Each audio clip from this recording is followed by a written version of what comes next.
Sally Putri Ningsih, Yohana Listra Turnip, dan juga Billy Ramadika Muhammad. Kami dari kelompok mata kuliah teknologi perbankan akan menjelaskan tentang e-commerce. Jadi, apa sih e-commerce itu sebenarnya? Nah, e-commerce atau electronic commerce merupakan media komunikasi yang berbasis teknologi yang berfungsi sebagai aplikasi untuk berbisnis para penjual dan pembeli. Komersialisasi dan privatisasi internet menjadi dasar pertumbuhan e-commerce atau melalui website. Electronic e-commerce tradisional saat ini bisa dilakukan oleh pendatang baru dengan skala internasional. Dalam dunia bisnis sendiri, hanya dapat melakukan aktivitas antara satu dan lainnya melalui jaringan khusus. Menurut salah satu ahli, yaitu David Daum, menyatakan bahwa e-commerce adalah sekumpulan teknologi yang berbasis aplikasi serta proses bisnis yang menghubungkannya melalui transaksi-transaksi elektronik dalam bentuk barang atau jasa dan informasi. Dalam perjalanannya sendiri, e-commerce telah ada dalam berbagai bentuk selama 20 tahun ini, yaitu yang pertama ada Electronic Data Interchange atau EDI, yang kedua Electronic Fund Transaction atau EFT pada tahun 1970-an, yang ketiga ada kartu kredit, keempat ada Automatic Teller Machine atau ATM, dan yang kelima ada perbankan via telepon. Hal-hal yang perlu diperhatikan sebelum menerapkan e-commerce yang pertama adalah menetapkan standar yang digunakan. Kedua, teknologi yang dipakai, ketiga, sasaran yang dicapai, dan keempat, faktor budaya, sosial, maupun politik. Penghalang utama melakukan e-commerce. Yang pertama yaitu para pembeli belum menaruh kepercayaan kepada e-commerce. Yang kedua, pembeli tidak menemukan apa yang dicari di e-commerce.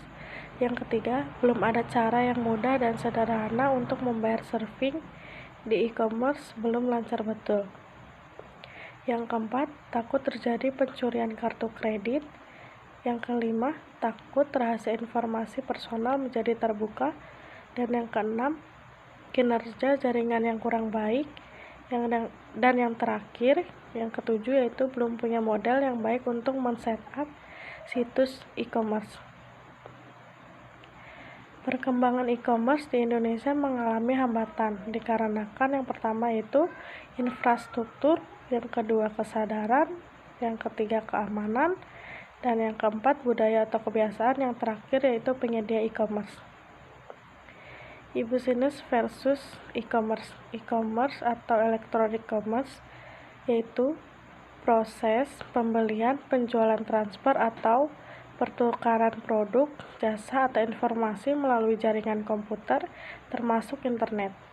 E-business, definisi yang lebih luas dari e-commerce, meliputi pembelian dan penjualan barang serta jasa dan juga pelayanan pelanggan, kolaborasi dengan mitra bisnis, pelaksanaan e-learning, dan pelaksanaan transaksi elektronik dalam perusahaan. E-commerce murni versus partial. Electronic commerce dapat berupa berbagai bentuk pada tingkat digitalisasi transformasi dari fisik ke digital. Tingkat digitalisasi dapat berupa yang pertama produk jasa yang dijual, yang kedua proses atau pelaku pengirimannya. Pada e-commerce murni ketiga dimensi di atas digital, sedangkan e-commerce partial jika ketiga dimensi di atas meliputi campuran fisik dan digital. Brick and mortar organization. Virtual organization, perusahaan yang produk, proses, dan pelaku pengirimannya semua bersifat digital.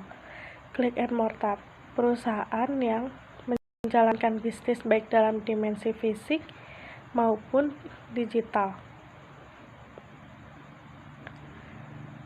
Kegiatan pada e-commerce. Yang pertama itu kegiatannya promosi online, yang kedua perdagangan. Nah, selanjutnya ada mekanisme utama e-commerce. Mekanisme utama e-commerce yaitu untuk pembelian dan penjualan di internet seperti katalog elektronik, lelang elektronik, dan barter online. E-commerce memiliki berbagai macam manfaat, yaitu manfaat bagi organisasi, manfaat bagi pelanggan, dan manfaat bagi masyarakat. Manfaat bagi organisasi yaitu ketersediaan pasar nasional maupun pasar internasional. Lalu penurunan biaya proses, distribusi, dan penarikan informasi. Manfaat bagi pelanggan yaitu akses ke sejumlah besar produk dan jasa selama 24 jam. Manfaat bagi masyarakat yaitu kemampuan memberikan layanan informasi serta berbagai produk dan jasa dengan mudah dan nyaman kepada orang-orang di kota, di desa, dan di negara-negara berkembang. Lalu selain ada manfaat, e-commerce memiliki keterbatasan, yaitu keterbatasan teknologi dan keterbatasan non-teknologi. Keterbatasan teknologi yaitu kurangnya standar keamanan yang diterima secara universal, lalu ada bandwidth yang tidak cukup, yang ketiga yaitu mahalnya biaya akses. Keterbatasan non-teknologi itu seperti persepsi e-commerce tidak aman, segi hukum belum lengkap, kurangnya penjualan dan pemberian besar yang penting. Tapi mengapa harus e-commerce? Karena e-commerce itu memberikan berbagai macam keuntungan, seperti biaya operasional berkurang, meningkatkan kualitas pelayanan, memperbesar aliran pendapatan baru, meningkatkan pangsa pasar, melebarkan jangkauan pasar. Tetapi e-commerce juga memiliki kerugian. Kerugiannya yaitu untuk pihak konsumen dan pihak produsen. Untuk pihak konsumen yaitu rasa kurang puas terhadap fisik barang, lalu kurang percaya dengan barang yang dipesan, dan kultur bahwa belanja kreasi. Untuk kerugian bagi pihak produsen yaitu kerusakan sistem secara tiba-tiba, lalu ada kerusakan dari penyelenggara ISP. Selanjutnya, resiko pada e-commerce. Ada beberapa resiko yang terdapat pada e-commerce. Yang pertama, kehilangan finansial secara langsung. Yang kedua, pencurian informasi berharga. Yang ketiga, kehilangan kesempatan bisnis. Yang keempat, akses ke sumber oleh yang tidak berhak. Yang kelima, hilangnya kepercayaan dari konsumen. Dan yang terakhir, kerugian-kerugian yang tidak terduga. Untuk poin pertama, yaitu kehilangan finansial secara langsung karena kecurangan.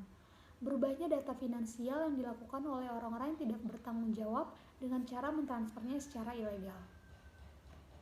Yang selanjutnya, poin kedua, pencurian informasi rahasia yang berharga. Terbukanya data-data penting yang dirahasiakan sehingga diketahui oleh orang lain yang mengakibatkan kerugian bagi lembaga yang menyimpannya. Yang ketiga, kehilangan kesempatan bisnis karena gangguan pelayanan. Ini diakibatkan karena sistem yang rusak secara tiba-tiba atau aliran listrik yang mati mengakibatkan kehilangan kesempatan bisnis dalam waktu yang tidak dapat diperkirakan. Selanjutnya, penggunaan akses ke sumber oleh pihak yang tidak berhak.